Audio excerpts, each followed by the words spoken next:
Leon, it says it's live. Did you hit the right feed? You are experiencing the Knuckleheads of Liberty podcast. It is April 22nd, 2024, and welcome to the Knuckleheads of Liberty, where we are bringing you the people and the organizations fighting for liberty around the country and in your region. And today we have a special guest, a returning guest, Demetrius Minor from Conservatives Concerned About the Death Penalty. So we talked to him about a year ago, and so we're kind of going to get a few updates on what's going on in that area, and maybe ask a few more questions as well, anything we didn't cover in that earlier show. But before we get into that, let me introduce you to the rest of our panel. In our upper left hand corner, we have Leon the Word Brathwaite, last word in liberty. He is a retired engineer in the state of California. In our lower panel, we have Demetrius Minor, our guest today, who is the national manager of Conservatives Concerned About the Death Penalty. My name is Jason McPhee, and I'll be your host. So what we do nowadays is we start right off with a liberty quote that's hopefully related a little bit to the topic. And in this case, I think we went I guess a little bit out of this world to find this quote, but this is I think a really on point quote. So Leon, can you bring up the quote? So this is one of our favorite topics here are analogies for government and such as Lord of the Rings. We like to talk about that a little bit here, about how, that ring of power is, kind of one of those things we got look to reduce a little bit. But Gandalf in the story, J.R. Tolkien's Lord of the Rings, he's kind of a wise wizard in that story, and he has a great quote where he says, many that live deserve death, and some that die deserve life, but can you give it to them? Then do not be too eager to deal out death and judgment, for even the very wise cannot see all ends. So I thought that was kind of a cool quote for the death penalty. I don't know if you guys had any thoughts on this quote before we jump into the topic. We could let our guest go first. Demetrius, please.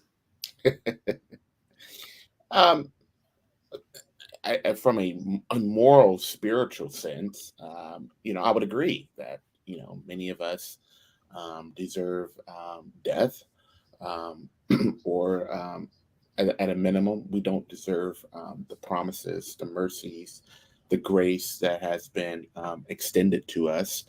And if it was not for the unconditional love of a Savior and Creator that took that ultimate punishment, which we will talk about extensively here, the death penalty, then it will be us that should have taken on that fate. So in some contexts and to some varying degree, that that statement does have some merit to it. Well, I would say is that it's always a difficult thing as to whether man, am I using that in the generic sense, man should be doling out death to his fellow citizens, whether it's done through the state or done through on the streets without the due process of law. I'm really torn about the whole idea that man can just distribute death as he or she sees fit. That's problematic in my mind. And so I guess we'll talk more about my feelings about the death penalty as we go through this. But I think the quote is quite appropriate, quite frankly. Yeah, I like the last line, for even the very wise cannot see all ends. And I think most of us can agree that we don't even have the very wise running the government. We are not sitting the best and brightest to represent us. No, definitely not. Definitely not. Yeah. Well, so I wanted to bring up your website too as we get going. So your website is Conservatives Concerned About the Death Penalty. You can find that at conservativesconcerned.org. So this is a place you can go to find out more about Demetrius's organization. And before we jump in, I did have a short video clip I wanted to show. I kind of took one of your videos that you had on the site, and I reduced it down a little bit, but I think it gives a good overview for people about what your guys' mission is. So Leon, can you play KOL number 1?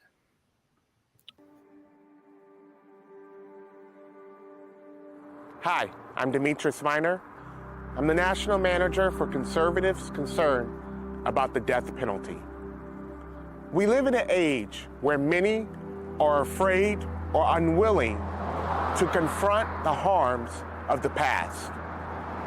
But we can't get to where we're going if we don't know where we've been. I'm standing right here at the Edmund Pettus Bridge in Selma, Alabama. It was here. Did you get it? It looks like you shut it off early. Oh. Yes, sir, the whole thing didn't come We through. were just getting good. Yeah. I'm sorry. Let me play then. I'm sorry.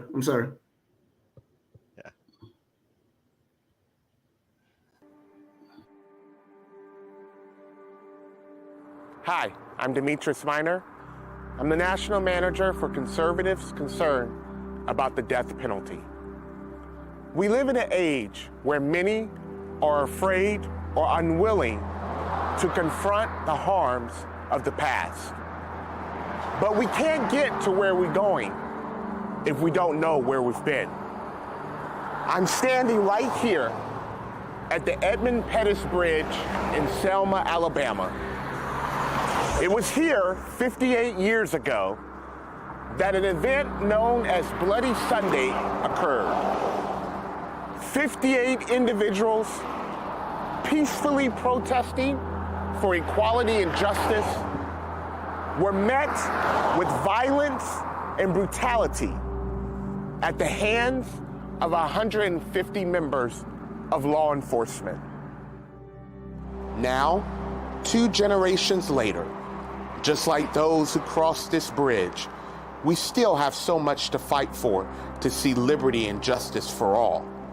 One of the most crucial ways to achieve this is to transform our criminal justice system. Racism, inequality, and violence still permeate our justice system. What needs to be created is a system that centers on healing, accountability, and safety for all. The death penalty has a history of racial bias. It perpetuates violence and doesn't keep us safe. It is inefficient, it is unethical, and it supports the existing flaws that are within the criminal justice system today. Together, we can transform the justice system. But we can only end the death penalty if we partner together. Shoulder to shoulder, we will build a more safe, equal, and just future for all Americans.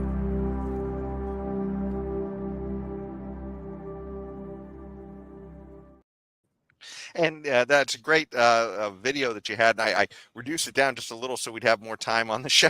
So, so you can go to Demetrius's site and catch that entire video, so you can see more clips about the history and the movement and everything. But so tell us a little bit about, I guess, how's it going, and what's how is the movement going?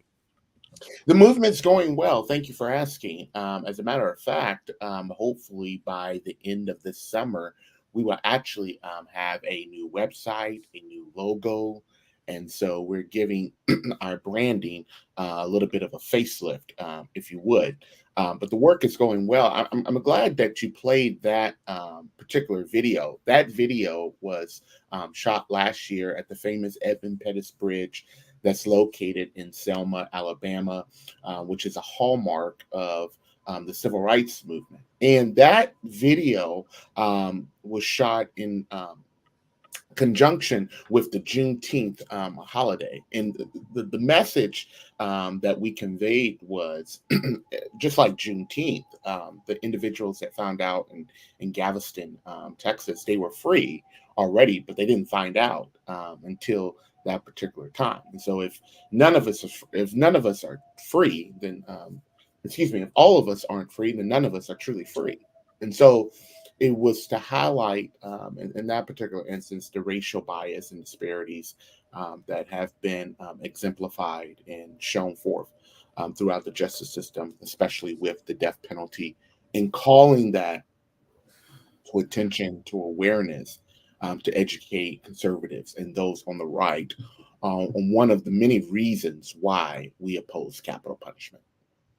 So Dimitri, your argument against the death penalty, it is clearly it's not a legal argument, because I think it's constitutional. But your argument is primarily a moral argument. Is that correct? There's many arguments. I came to oppose the death penalty initially morally. But as I began to study it more, I found out that it did not align with any pillar or any tenet of my conservative beliefs. So it begins with a moral argument, but then it also transfers to a fiscal argument. It costs more to execute someone than it is for someone to serve a sentence of life without parole.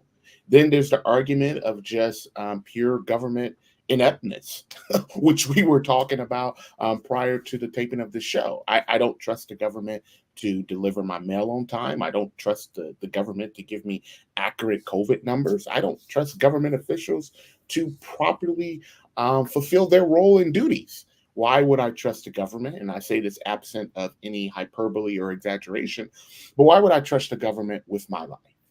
And so there's a myriad of reasons why capital punishment should be opposed, or at a bare minimum questioned.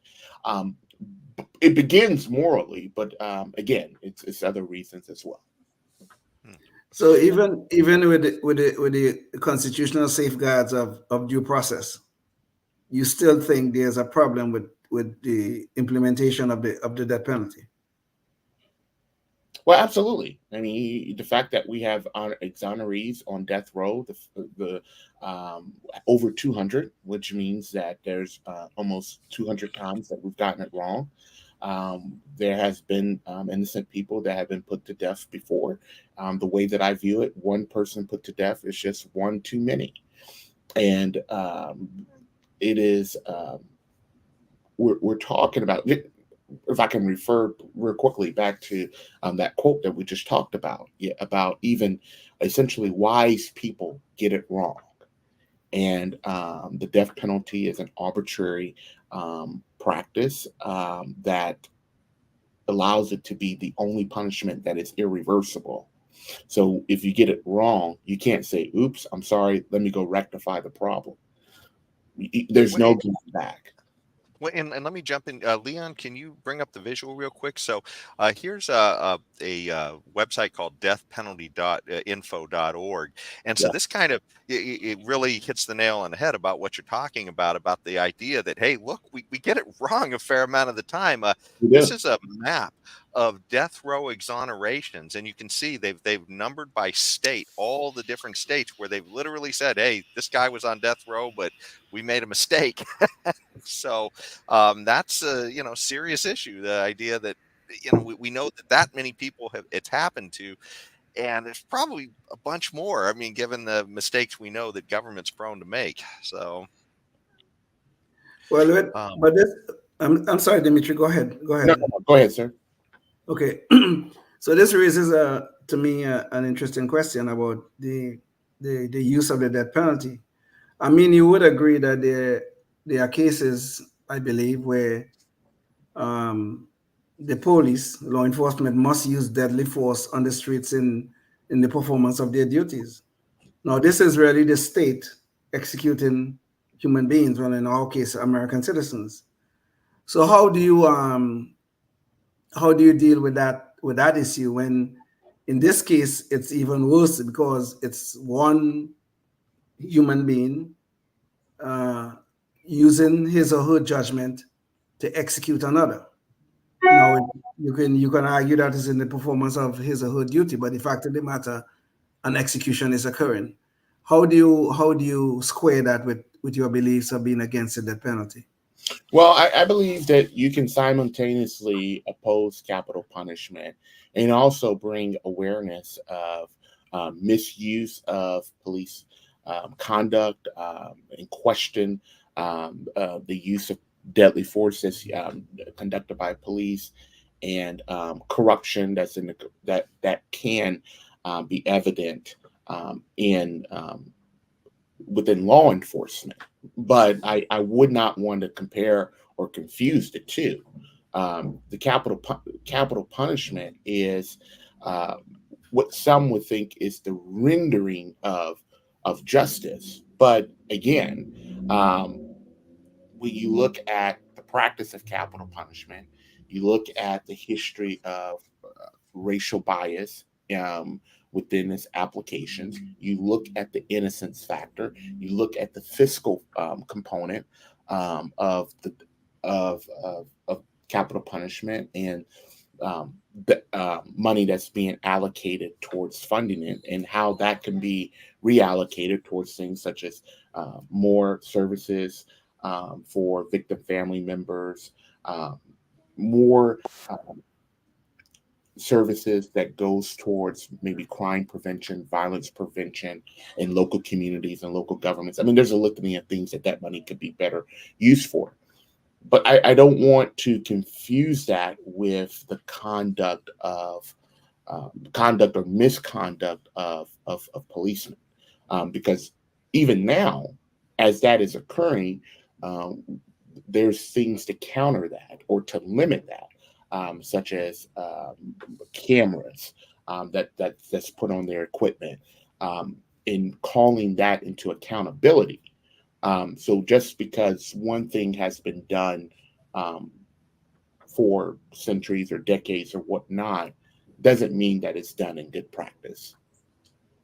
Okay. Well, one of the things too I wanted to jump in on, because you brought up the fact that we've had clearly racial inequities in the past that have caused there to be maybe a disparity on how the death penalty has been meted out. But another clear thing that we can't get past, and it's still clear today as well, is the idea that if you are poor and you're facing a death penalty charge, you're much more likely to have poor legal representation. And this particular Leanne, can you bring the visual back up? So this particular article from the Los Angeles Times says death row isn't a high-income neighborhood. Nation's legal experts say, and and they say, like, in California here, every one of the 384 men and women awaiting execution as of July 1st. This was an article. Well, this was from back in 1994, so it's a little bit dated, but it says was poor enough to qualify for a lawyer at state expense. So, I mean, these are people who aren't getting the best legal representation. If you contrast that to people who are, basically very rich people who get accused of murder, none of them ever wind up getting the death penalty. I mean, it's just like, it's absurd. You almost get so very few of them actually wind up facing it. A lot of times things are thrown out for different reasons. These are just a few of the pictures of people who, they did crazy things like murder their parents or other things like that. Rich people. So Jason, with that said, the death penalty is an inadvertent messenger for class warfare.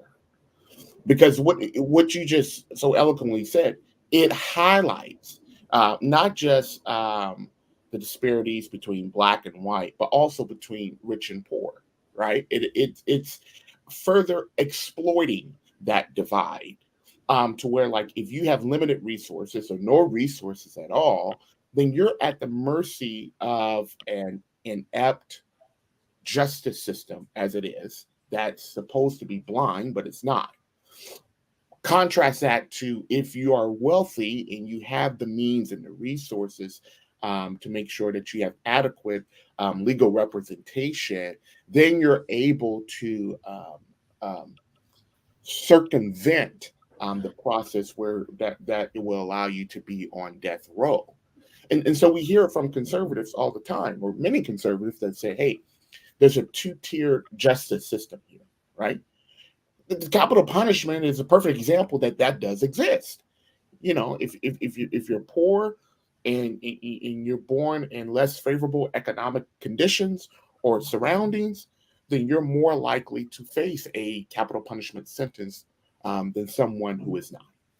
Yeah.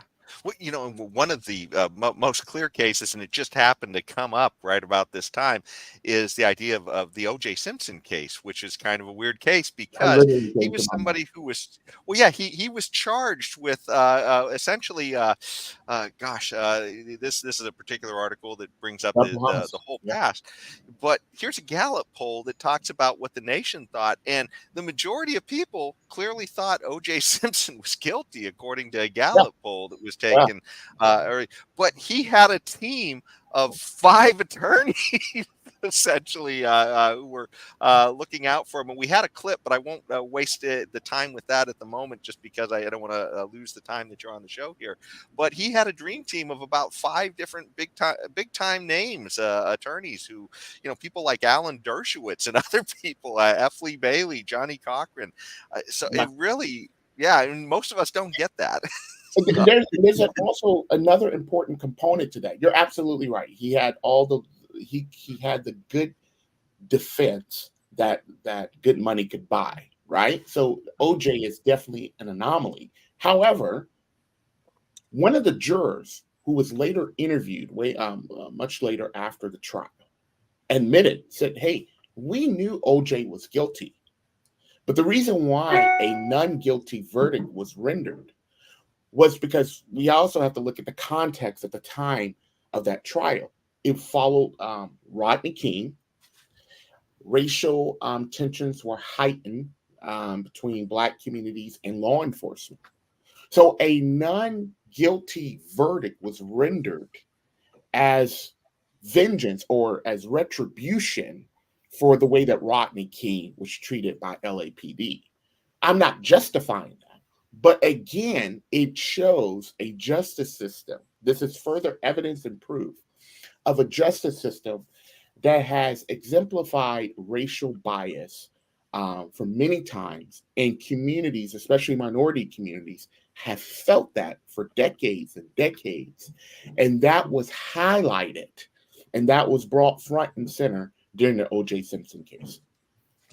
Well, it also too shows as well that politics, even if it's, that was a case of race, but there could be other political issues involved too in a certain case that could easily push people to maybe, I look at certain people like Julian Assange and others who are in jail right now, and clearly there's political issues involved in all that. Now he's not facing the death penalty as well. Technically, I guess he's facing, is it treason or something? So maybe he is. I don't know. It's possible. It's possible. Yeah, Yes. yeah. But but clearly a lot of politics around. In his case, it looks like a case of just practicing journalism. So yeah, But not to lose sight of the important point here, though.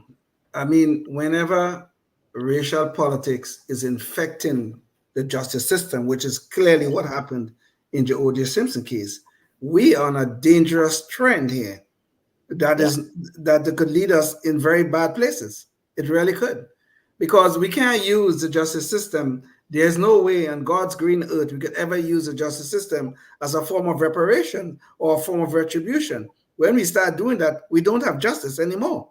We have something else. That's the perfect argument against capital punishment. Capital punishment hinges on retribution and punishment. It's all about things that are punitive, action that is punitive, right? And so what we're saying is, the death penalty only recycles and resurfaces pain, anguish, trauma. It doesn't give people closure. It doesn't give many people closure. Now, there are some people who have been impacted by violence who petition for the death penalty. So I want to make sure I'm not making a blanket statement for everyone here. But in lots of groups of murder victims, family members, and survivors that we have dialogue with and that we have consulted with and have built relationships with, they don't want the death penalty because, number one, it's not going to bring back the life of their loved one. And number two, it doesn't bring closure. And again, it's just allowing that pain to resurface And so that's not what they're advocating for. That's not what they need or desire. And so, Leon, you hit the nail right on the head there. Capital punishment is so symbolic of retribution and punishment. Indeed. Well, I know you've got to go soon, so I wanted to take this opportunity to ask you, I guess, one, throw a question at you and give you a chance to talk to about anything you want to leave the audience with. But what, in your mind, is the best argument to raise skepticism with people about the death penalty? I mean, it's obviously you've talked to a lot of different people and a lot of conservatives who are fundamentally for the death penalty. So, what's your I guess, what's your best argument that you throw at them? Sure. Now, for those that want to use scripture to validate the death penalty, I said, okay, fine. Is Jesus Christ himself coming down to administer justice? And number two, do you trust the government as it is currently constructed to execute or administer a capital punishment sentence and it be totally fair? And within conservatives and libertarians and those who are on the right, there is just this inherent skepticism of government. And so when I present that question, they lean into that, and unanimous answer is no. For those who are fiscal conservatives, I say, well, what if we were to take what's being spent on capital punishment and actually spend it on things that work? Healing services, benefits for victims who have experienced trauma from violence. What if we were to use that to empower local communities to serve as violence intervention experts? What if we were to do that instead of a death penalty sentence? And the unanimous answer is yes.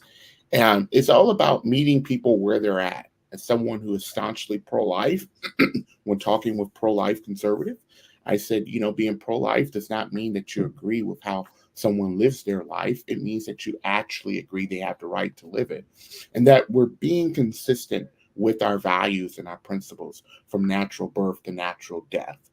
So it all depends on who the audience is. It all depends on the person that you're engaging with, which side of the issue is of utmost importance to them. But I think there's different ways to have this conversation where we can present healthy alternatives to capital punishment. Okay. Well, let me bring up, Leon, can you bring up his Demetrius's website again? So it's conservatives concerned about the or concern.org. Concern.org, yeah. Yeah.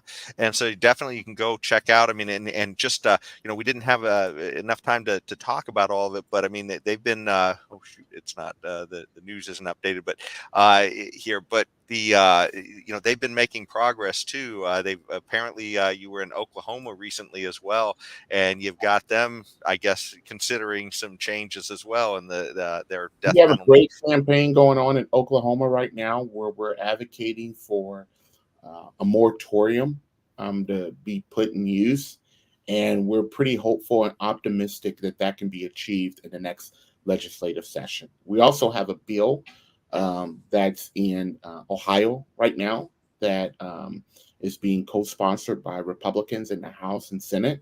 We're almost close to getting that across the finish line, where the Ohio Republican governor has indicated that he would support it. So we are seeing momentum on our side. We're definitely seeing a shift take place with conservatives, which is great because it's going to be conservatives and Republicans that are needed to help the repeal of capital punishment become a reality nationwide. Awesome. Well, thanks so much for joining us today, Dimitri. And if you're watching us on public access, we're still going to stay on and talk. We have one or two more little issues we want to talk about, but you can catch the rest of that online. But again, thanks, Dimitri, for joining us. We know you've got to go. So again, a great job you're doing out there raising some skepticism on this issue. Always a pleasure. I enjoyed the conversation, and I like to come back on once we give a facelift to our website. I think you guys will enjoy it. Awesome. Absolutely. Yes. Great. Yes. We've got more questions too. Yes, we do. Yes, we do. Good deal. Okay. Thank Well, you. thank you, Dimitri. Thanks a Okay. lot. Thanks a lot very much. Thank you very much. Okay. Well, Leon, I know you probably got some ideas on the whole OJ thing too, since that just happened. OJ just passed away recently, and in fact, maybe you could bring up the visual again real quick. So this was the timeline page that ABC News put out, and so he gotten to 76, and the main reason we're talking about this on the show is just because of the issue of legal representation, but it also is kind of a big point of reference in the history of the country on issues of race and I guess police conduct and the judicial system. There's the famous white Bronco chase with all the police cars following it. That I know I was watching that when it happened as well on the news. Me too. And I I don't was. think you could have avoided it. So in almost every, well, in fact, you know, the trial, we have a little video clip. Let's play that. It's KOL2. That kind of sets the stage for this issue of what the trial was about a little bit, but also that massive legal team that he. Ladies and gentlemen of the jury, this is going to be a long trial, as you can In tell. what's been called the trial of the century, O.J. Simpson seemed to face an unsurmountable battle. I've never seen so much evidence against someone in a case that's gone to trial as there was against O.J. Simpson, ever. Enter the so-called Dream Team, Simpson's all-star defense, That'll be interesting, I think. including Johnny Cochran, Robert Shapiro, F. Lee Bailey, Alan Dershowitz, and of course his most trusted ally, Robert Kardashian. So that just we just had enough there so that you could see who the the dream team was. But yeah, I don't know about you, but if I've ever had a legal problem, I don't get 5 top of the line attorneys. It is true. It is true.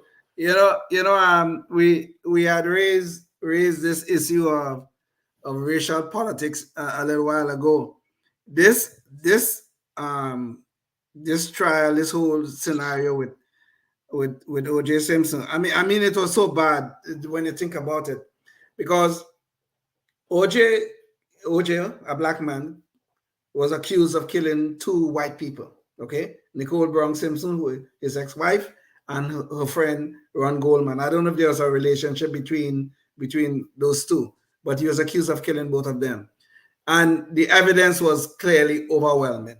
All right, I think Vincent, I forget his name. He used to be a well-known DA in Los Angeles. He wrote a book about this thing, and he just said, just like Dan Abrams said, the evidence was overwhelming against OJ. But the problem came up because of the racial politics involved. Okay, now if you remember, OJ used to live up in one of those exclusive neighborhoods in the Los Angeles area. And the Constitution requires a jury of your peers, okay?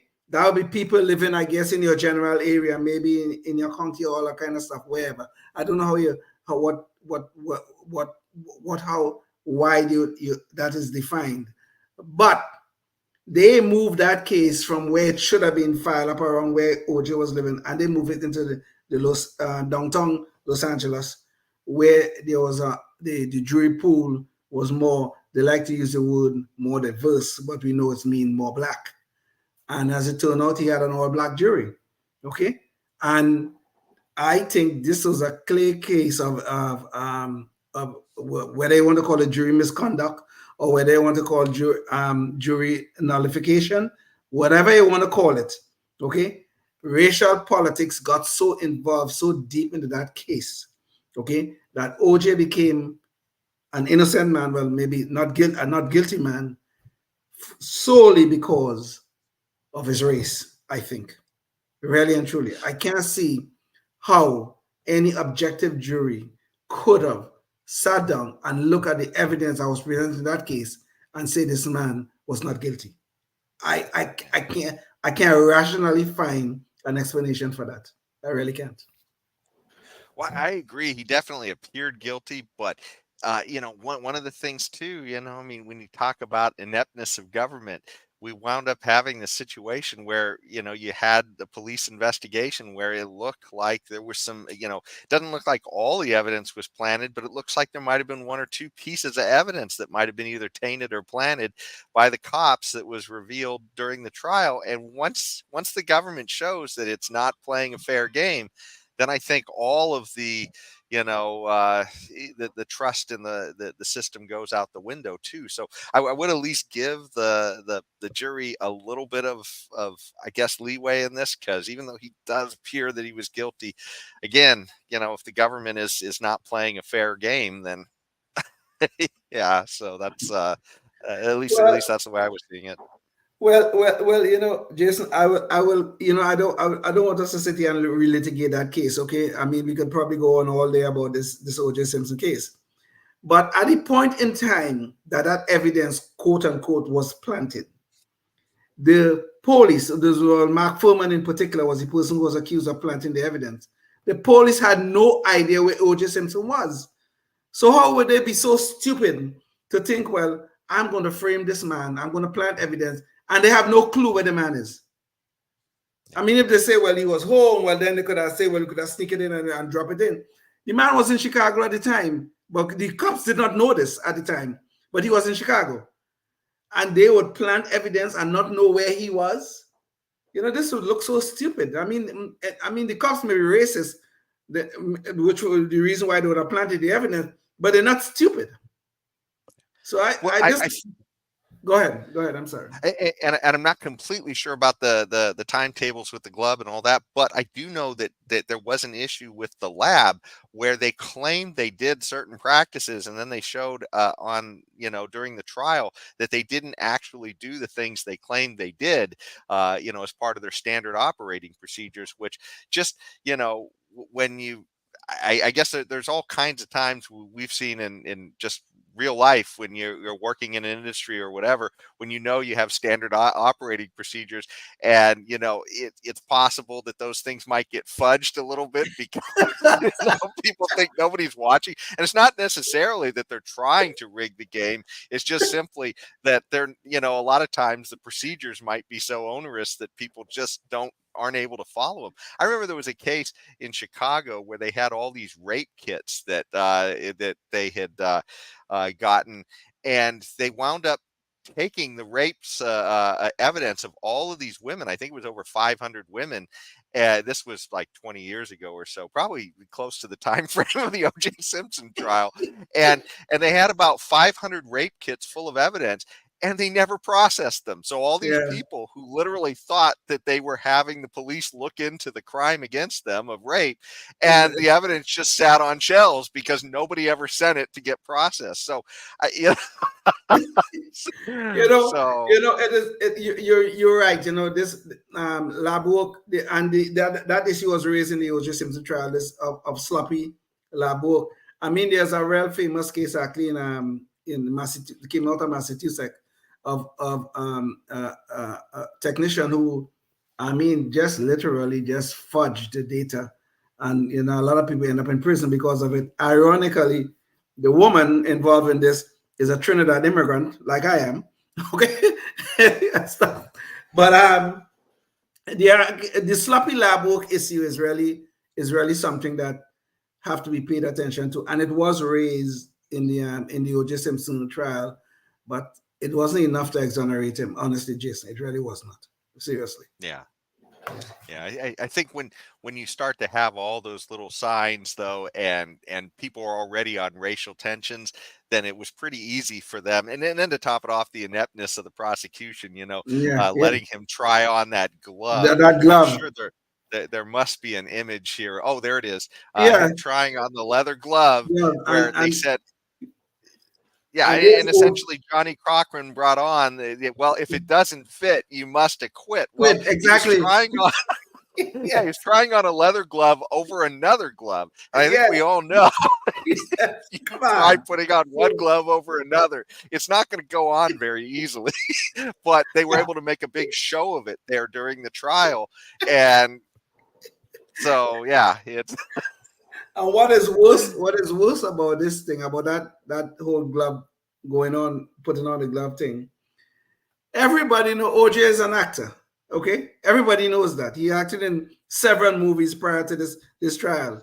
So what do you think OJ is gonna do? Oh God, he's struggling. Oh God, I could put on a good show on that one. Imagine for a man who have actually done movies. Okay. But and OJ wasn't even a very good actor either. If you've Exactly. seen any of his movies.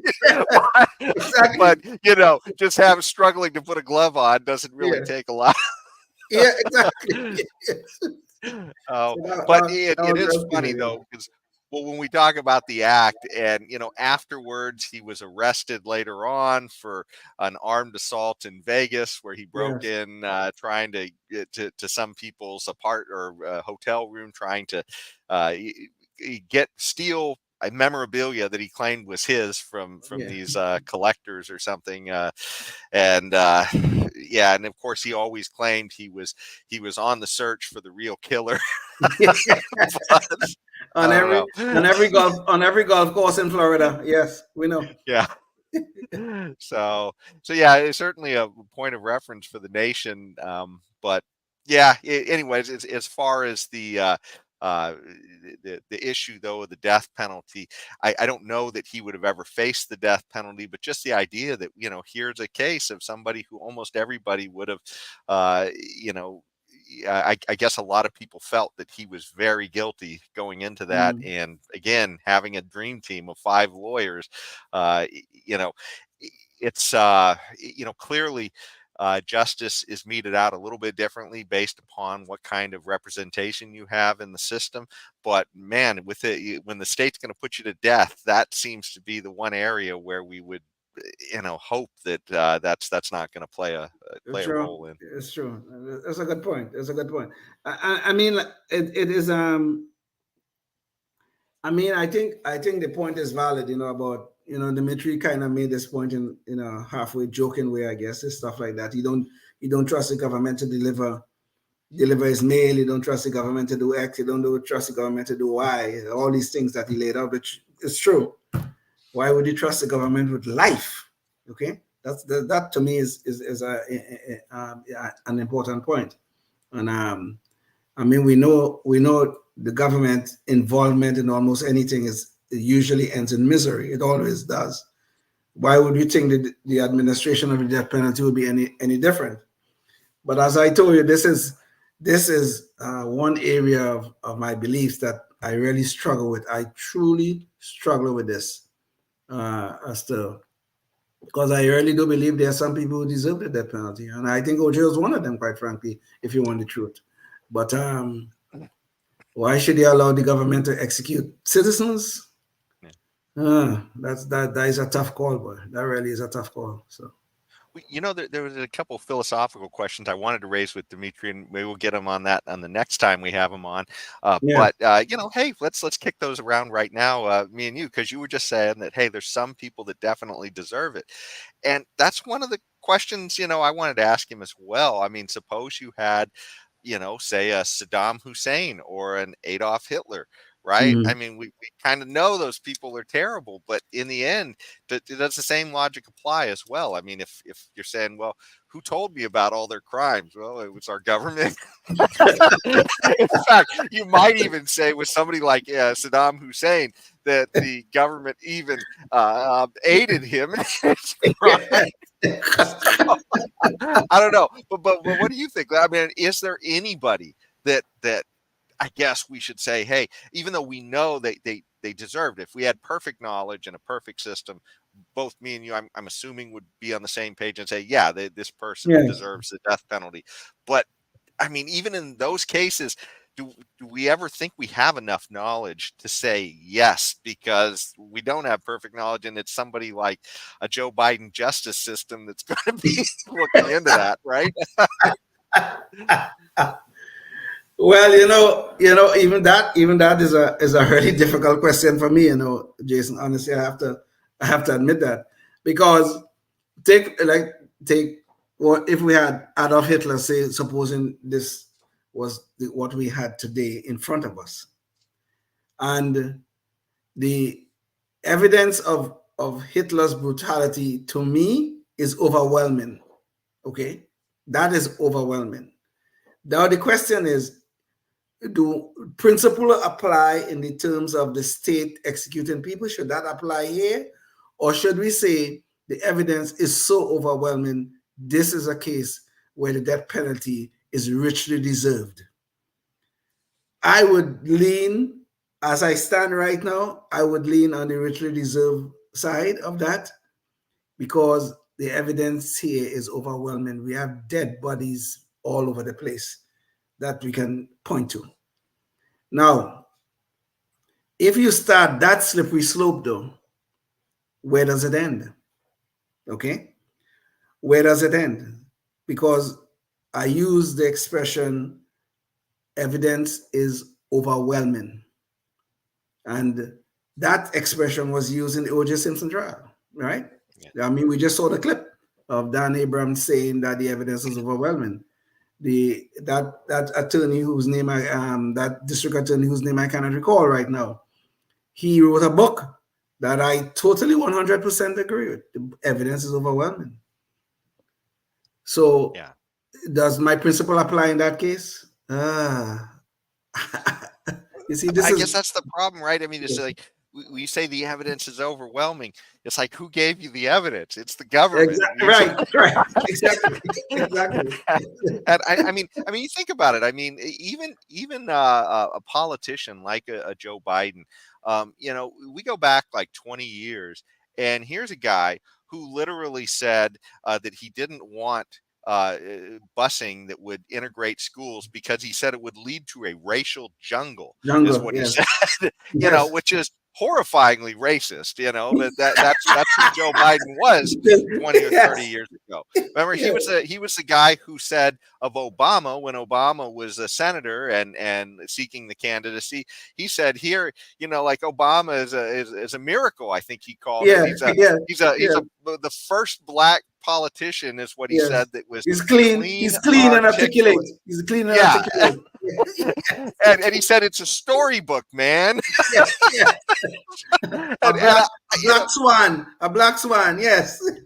Right. And so that's a guy who was literally pushing policy 20 or 30 years ago, to put a lot of black people in jail, essentially. Or that wound up putting a lot of black people in jail. And clearly he had a lot of racist ideas back in those days. Now you flip the script to today, and he's like 180 degrees in the opposite direction, where everything that's everybody who's white is racist, according to him, except himself. He's not racist, but everybody else. And he will do things like bring a person to the front of the line based on their skin color and how much melanin they have. So it's just, it's absolutely nuts to think that, to want somebody like this to know that these types of people are going to be the watchmen of the system. And certainly we can I guess debate about how much government we need, but man, in something like the death penalty where there's no room for a mistake, I think, gosh, because I used to be for the death penalty. I used to philosophically think, if somebody deserves it, give it to them. But man, the more libertarian I became, the more I realized, I'm libertarian because I think the government makes lots of mistakes. A lot of incentives of government are wrong. And so why would I trust them to get it right in something this serious, especially with people like Joe Biden out there running the system? I was firmly supportive of the death penalty, and we had a very famous case in Trinidad of a guy named Abdul Malik. That's not his birth name, but he went to England, made a little name for himself in the Black Power movement, and then came back to Trinidad and committed some very horrible crimes. Well, I grew up in a society where the death penalty was executed through hanging. Okay, that have changed now, and I was fully supportive of it. I did not have a problem with him when Abdul Malik was executed. I had no problem at all. But as I grew older and became more liberty-minded, and one of the persons I have to say who really influenced me on this death penalty issue was Tony Snow. I don't know if you remember him. He used to be on Fox News, and he's dead now. God rest his soul. And he once just raise the issue of why should we be giving this power to the state to execute people, and it just start me thinking about my support of the death penalty. And I fully understand people like Demetrius who's so skeptical and obviously against the implementation of the death penalty. I fully understand the arguments. I really do. But so I still struggle with it because I still think there are those people who really deserve this thing, really and truly. But you know, your principles, once you start down that road, once you start down that slippery slope, where does it end? Right? Where does it end? And we know what the government gives, right? No matter what they get involved with, we always end with misery. So how many innocent people are gonna die in implementing this death penalty? I don't know. How many people have died? I don't know. And these are the kind of things that trouble me about this death penalty. But I'm still struggling with it. I can't say that I'm against it right now, and I can't say that I'm for it fully right now. So it's a struggle. It really is a struggle. Well, one other question I wanted to ask Dimitri as well, and this sort of, I guess, is just a question of the logical flow from the position of being skeptical about the government delivering the death penalty, but suppose we have situations, as we have with all presidents, where we have people overseas in countries where we haven't declared war with them, and we have a drone out there, and we just suspect that they're a terrorist, and we launch a hellfire, some kind of a missile from a drone to kill people, essentially, that are in places where we're not at war at. Is that, to me, that almost sounds like we're delivering death penalties there too, and we're not even having a trial. And so I really wonder how people who are skeptical about the death penalty feel about that as well. Even that, Jason, is a little difficult question for me. Okay, and let me tell you why. Let's go back to we raised the issue about police officers on the streets. Now, the police officers on the street doing their job sometimes have to use the death penalty. They do, without trial, without a jury, without nothing like that. Okay. Now, if you think about that concept in your head, that we are delivering the police in the performance of his job have to use the death penalty. You have to use deadly force to perform his job and to perform it effectively. Even though we must have safeguards for that, obviously we must have, because we don't want police officers abusing that power. Clearly not. Now, when we get to the issue of drones in a foreign country, what are we doing? Is it any different from police officers on the streets? Is it any different? We have found people who, I mean, you can argue about whether this is right or wrong, but we have found people who we believe to pose a threat to us, to our allies, and we are delivering justice to them. Woo! Now we're playing God in a sense. We obviously are, because there's no trial, and we are playing God, and we deciding that this is our time to deliver justice, and that is problematic in and of itself. But I don't see that very different from police officers who have at times to play God and decide who should live or die. I don't see that very different.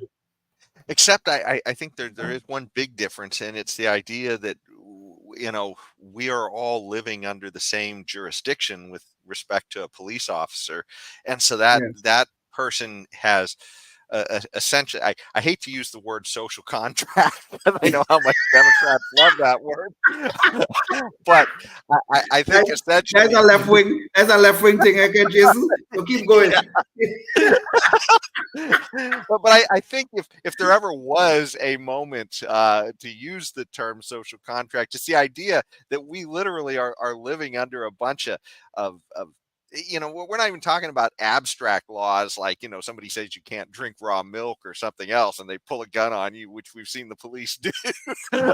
but suppose it's something really simple like, hey, you can't steal from that person, or you can't assault that person, or whatever it is.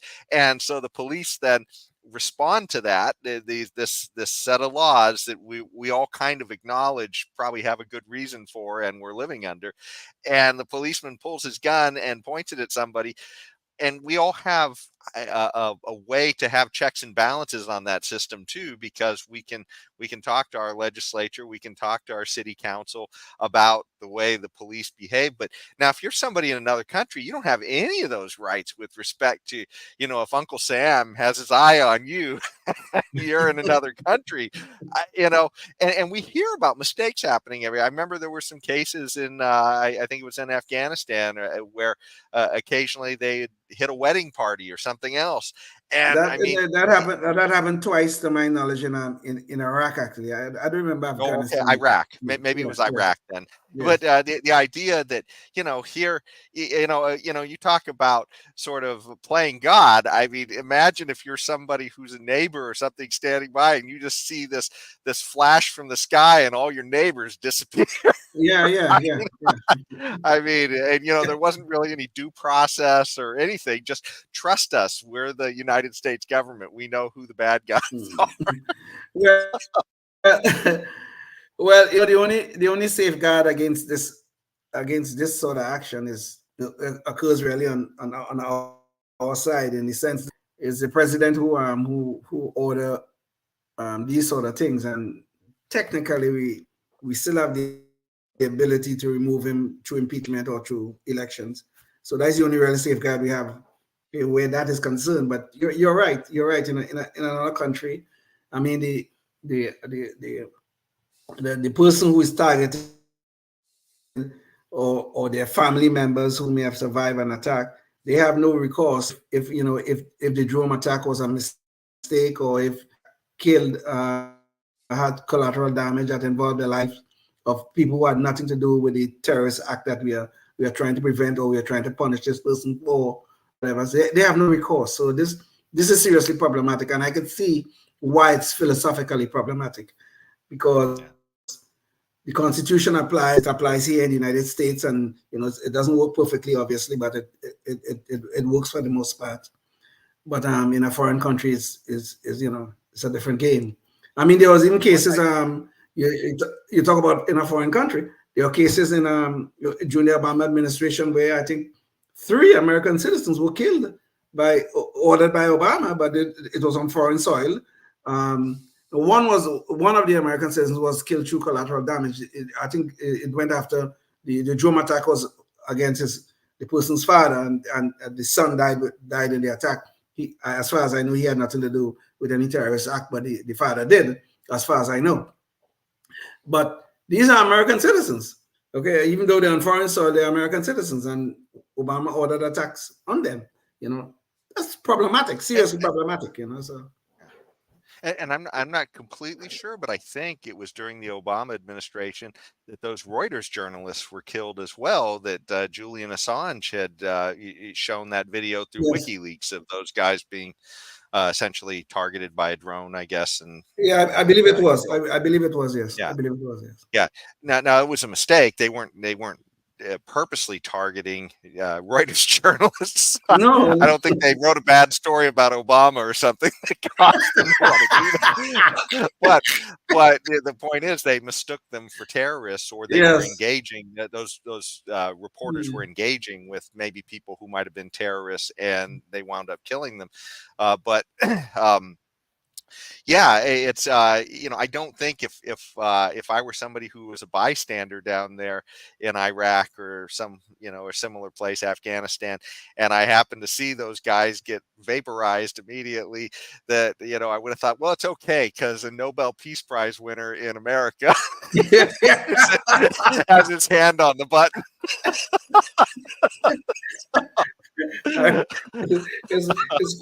It's quite ironic. The Nobel Peace Prize ordered more drone attacks than any other president. Yeah. Just keeping the peace. Just keeping the peace. That's exactly right. It's almost like awarding Darth Vader. Yes. Just because he was all about keeping the peace for the empire.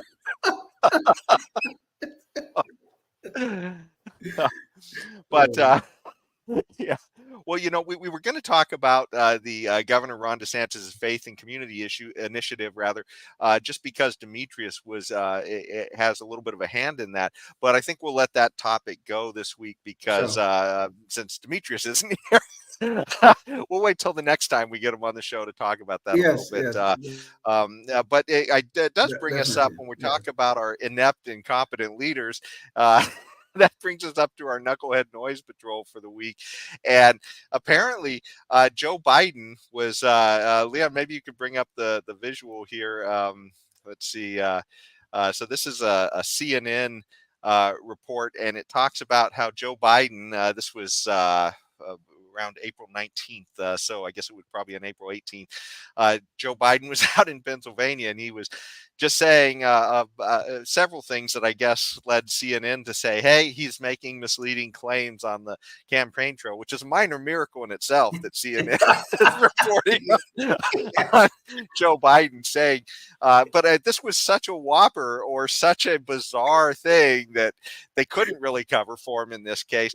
And let's bring the video so that you can see what it was Joe Biden said that just raised so many eyebrows this last week. Is that that's KNP1? KNP1. KNP1 is. Called him Uncle Bozy. He was shot down. He was an Army Air Corps before there was an Air Force. He flew single-engine planes, reconnaissance flights over New Guinea. He had volunteered because someone couldn't make it. He got shot down in an area where there were a lot of cannibals in New Guinea at the time. They never recovered his body, but the government went back when I went down there, and they checked and found parts of the plane and the like. So the sound quality was a little bad because he was outside and there was a lot going on, but that's just the way Joe Biden train wrecks happen. It's just wherever you happen to have the camera and you're catching him. But apparently he claims his Uncle Bozy, who was in the military, was shot down over enemy territory in New Guinea, I guess it was, and that he was Papua New Guinea. Yes. Yeah, and that he was likely eaten by cannibals. Now, according to CNN, they go through a lot of the different things he was talking about, but Biden's uncle in World War II, and they claim, okay, it's not true that that he was shot down.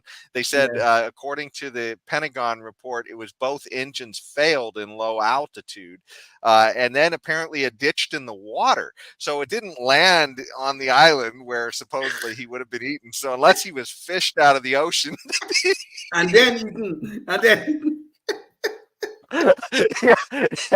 Then and there was one survivor in this too. Apparently, he was picked up by a barge, so he wasn't even picked up on New Guinea. the survivor, but from the airplane crash. But anyways, that was the take, and of course the White House, still does, won't back off of it. They just won't acknowledge that what he actually said. They just said, hey, he cares a lot about the soldiers, is what they keep saying to cover for this. I don't know. What do you think, Leon? It's just another bizarre moment from our commander in chief. Well, Joe Biden, during the 2020 election cycle, he told us if we had a little difficulty distinguishing between him and Donald Trump, we ain't black. So what he was really telling us was that the cannibals would have eaten our blackness. Okay, that is what he was really saying. So here we are now in 2024, and Joe Biden is telling another story about how the cannibals ate his uncle Bozy. You see, Joe Biden have a little problem. I guess the Bidens, I guess in general, have a little problem. Okay, because Joe Biden grew up in the black church. He beat a corn pop. He grew up with Puerto Rican family. He grew up with a Jewish family. The other day, he grew up with a Greek family. all kind of stuff. I don't know when he had time to be a white man, quite frankly. I don't know. Well, he was in South Africa marching with Mandela. Exactly. So I'm telling you, I don't know when he had time to be a white man. I really don't know. So what he's trying to tell us really and truly is the cannibals ate his history, because only he know this history about being in the black church, about being in a Greek family, in a Jewish family, in a Puerto Rican family. The cannibals ate the poor man's history. So let's just give him a break, okay? It ate his history. That's why nobody else knows about it. Not even the Pentagon knows about his uncle being eaten by cannibals. Not even the Pentagon knows this. But Joe Biden knows it, because the cannibals ate his poor history. Poor guy. I feel sorry for him, quite frankly. Yeah, I just can't imagine ever having. I mean, we've never had a president like this who just says the most outrageous things, and watching the media cover for him. In this case, exactly.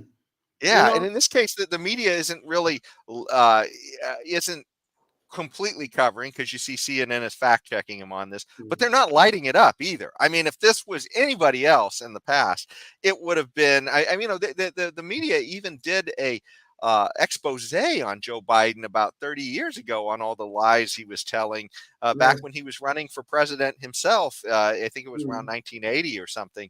1988. Yeah. Yes. And they showed all of this litany of lies, and that's what actually, in plagiarism, and that's what tanked him. And now they've all forgotten it, right? Which is amazing. I mean, you talk about all you have to do is look at your old stories. That's all you have to do as a journalist to uncover the truth, and they can't even do that nowadays. Just absolutely absurd. During that 88 campaign, so Joe Biden stole a whole bunch of stuff from the guy name was Neil Kinnock. He's a British, was a British Labour leader, and Joe Biden stole all his stuff and talk about all the Bidens over 1,000 years, blah blah blah, almost word for word from Neil Kinnock's speech, and that, you're right, it tanked his campaign. But the point is, though, if you look at Joe Biden's history, even before 1988 and continue even today, all you get is lie after lie after lie after lie. And some of those lies were quite racist, if you want the honest truth, okay? Biden have a proclivity for either exaggerating things, like his record in law school, or a proclivity for telling lies, total falsehoods about the things he have done or experienced. It's unbelievable. But you said we have never had a president like this. I think, Jason, we have never had a senile president or somebody suffering from serious dementia. No, I mean, I was making a lot of joke about Joe Biden and his cannibalism claim and all that. But Joe Biden is clearly senile. I can't even believe that the Democrats to this day is trying to prop this man up. That this half-dead man, mentally half-dead man, is the person that they're going to have to try to run this country for another 4 years. Are you serious? Seriously? Yeah. And this is the man they're going to prop up? This is a man most of the times can't even make a coherent sentence? This is the man? We got a real problem here, because if this man is going to lead us for the next 4 years, where is he going to take us? Look at the condition of the country right now. Where is this man going to take us?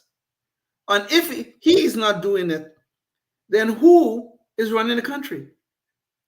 Because that person was not elected by us. So who's running the country? What's so interesting about all this too is, beyond just it clearly having some cognitive decline. I'll say it more nicely than senile. Cognitive decline. We're seeing the effects of somebody with cognitive decline who was, quite frankly, very comfortable lying before they had cognitive decline. Exactly. So this is this is an interesting situation we're in, but it's amazing. When there was a book by Fletcher Nebel called A Night of Camp David, and that book I think was written sometime in the 60s maybe or something, and it was a thriller about what happens if the president goes crazy and he's in office, and the story centers around the character of the vice president, and sort of how he is experiencing his relationship with the president, and how he eventually has to sort of connect with other people who are in the cabinet to eventually confront him and potentially remove him. And it's quite a good thriller, how that goes. It's not like one of these explosion gun chase things, but it's more of a real constitutional crisis type of thriller. And but in that, everybody is sort of on the same. This is what strikes me, is that everybody's on the same page. It doesn't matter what party you're in. If the president is going crazy, you realize that this is a big threat. This is a problem for the nation. We're not there anymore. I mean, we're literally at a point where it's our crazy guy, so it doesn't matter. We're just going to cover for him, and come hell or high water, we're just going to cover for the craziness of our own guy. And I mean, there's never been somebody as just ridiculous and outrageous as Joe Biden in there, and yet we just hear excuse after excuse for what's going on. So, but Jason, the serious thing about all of these things, okay? I mean, look at the national security risks that we are engulfed in right now. The border is wide open, and God, we don't know who the hell is coming over that border. All right, and this is Joe Biden's policy, right? Open up the border, let people come across. We don't know who's coming across that border. We don't know. It could be spies, it could be terrorists, it could be just criminals, gangs, you name it. They're all coming across the border. But the even more serious threat, the president of the United States holding nuclear codes.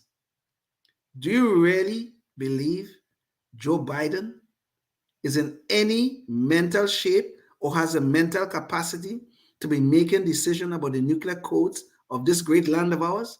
Do we really believe that? Do we want to re-elect this man to hold those codes, to be walking around with a soldier right next to him holding what they call the shoe or the box or whatever the hell it is, which contains the code? The football, thank you, the football.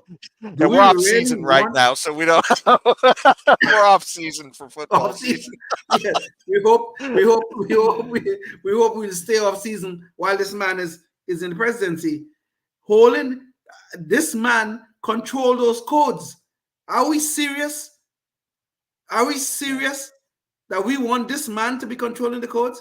I mean, fine, I never agreed with Barack Obama, okay? There's nothing, I can't think of any policies that he implemented that I would have agreed with. But at least he had his cognitive faculties totally engaged. So yes, I could have trusted him to have the codes, even though I never agreed with him. But you look at Joe Biden and you're going to tell me this is a man that we think is capable of handling the nuclear codes of our land? This is insanity. And the media, worse yet, the media is covering for this man. This is horrible. Yeah. Well, when we hear these old stories about, like, Nero fiddled while Rome burned, these quotations of just how empires fall type of stuff, and it's just, man, you look around and it's you kind of feel like I can't believe that everybody believes that the naked emperor has wonderful clothes on. Look at Joe Biden's great new clothes, his great new wardrobe. I mean, wow. It's just, but that's kind of where we are. So and now there's an ad out. I didn't see the ad, but the ad is trying to make the case how sharp Joe Biden is. Could you imagine that? They are trying to deceive us into believing this senile man who can't make a coherent sentence is so sharp. Yeah. He's so wonderful. He could lead us to that next utopia. Don't worry, just re-elect him. Yeah, we've got to have on the show, and maybe we'll get a permanent clip of this that we can just pull up at any time. But I think it was Morning Joe or one of those other guys saying he's as sharp as I've ever seen him. And we just play it after all because we've been running Knucklehead Noise Patrols where Joe Biden is clearly the longtime winner of all these clips we've been showing because it's just so bizarre everything he says, and yet. People like Morning Joe are running around there. When you talk about the media covering for him, right? He's as sharp as I've ever seen him. What we should do, Jason. What we should do between now and the election. I think we should get some, about 3 of Joe Biden's more famous gaffes or his famous bullshit. Pardon the language. But we should play it. We should play the bullshit and then have Morning Joe saying he's as sharp as we have ever seen him. Play another one, he's as sharp as we ever seen him. And then play the third one, he's as sharp as we ever seen him. I think that would make some great. Yeah. We're showing our cards to you for the audience members, but that's definitely a project we're going to work on. Well, I think we've come to the end of our time. We definitely shot way past our guest time. Yes. Yeah, thanks so much though for joining us. And again, we're trying to bring these interesting guests to you who are out there fighting for liberty around the country and in your region. And we hope that will inspire you to, I guess, figure out ways in your community that you can make a difference for liberty, somehow move the ball forward, maybe, run for a local office, maybe a school board, maybe help out your, local libertarian party or just liberty oriented candidates, even if they're not libertarians, just, somebody, just anything you can do in your community to spread the word and try and move the ball forward. Because I tell you, this is where we're going to. We ain't going to get out of it unless everybody pitches in. So, yeah, until the next time, though, stay tuned and stay free. Oh, yes, indeed. Life, liberty, and the pursuit of happiness, always and forever. Thank you for listening to the Knuckleheads of Liberty podcast. Find us on Facebook, Rumble, YouTube, your favorite podcast network, and at knuckleheadsofliberty.com.